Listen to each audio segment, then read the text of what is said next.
తెలుగు అమ్మాయిలతో ఇక పని చేయనన్న ఎస్కేన్, తెలుగు అమ్మాయిలతో ఇబ్బందులు ఉంటున్నాయన్న ఎస్కేన్ అనే విధంగా ఇదవుతుంది. ఈ మధ్యకాలంలో తెలుగు అమ్మాయిలు ఎక్కువగా ఇండస్ట్రీకి పరిచయం చేసిన అతి కొద్దిమంది నిర్మాతలు నేను ఒకరిని. రేష్మ, ఆనంది, మానస, ప్రియాంక జావల్కర్, వైష్ణవి చైతన్య,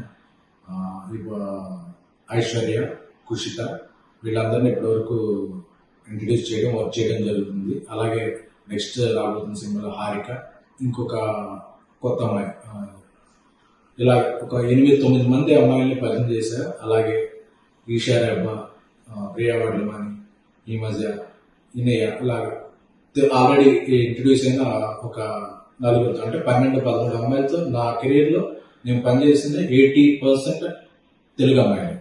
సో నేను టార్గెట్ పెట్టుకున్నా. నేను తెలుగు జర్నలిస్ట్గా నా కెరీర్ స్టార్ట్ చేశాను కాబట్టి నేను అనుకున్న టార్గెట్ ఏంటంటే ఒక 25 మంది అమ్మాయిలు, వాళ్ళు వేరే స్ట్రీమ్, హీరోయిన్గా, రైటర్గా, ఆర్ట్ డైరెక్టర్గా, ఎగ్జిక్యూటివ్ ప్రొడ్యూసర్గా, డైరెక్టర్గా కూడా నాకు తెలిసిన సర్కిల్ నుంచి 25 మంది తెలుగు అమ్మాయిని నా పరంగా ప్రోత్సహించాలి, ఎంకరేజ్ చేయాలని. అంటే మనం పరిచయం చేసిన వాళ్ళందరూ టాప్కి వెళ్ళిపోరు, అందరూ బాటం వెళ్ళిపోరు. బట్ అవకాశం, మొదటి అవకాశం ఇవ్వడం అనేది ఒక ఇంపార్టెంట్. సో ఇప్పుడు నా నెక్స్ట్ 3 సినిమాలు తెలుగు అమ్మాయిలే. అందులో ఆర్ట్ డైరెక్టర్ తెలుగు అమ్మాయి, ఎగ్జిక్యూటివ్ ప్రొడ్యూసర్ తెలుగు అమ్మాయి, రైటర్ కూడా తెలుగు అమ్మాయి.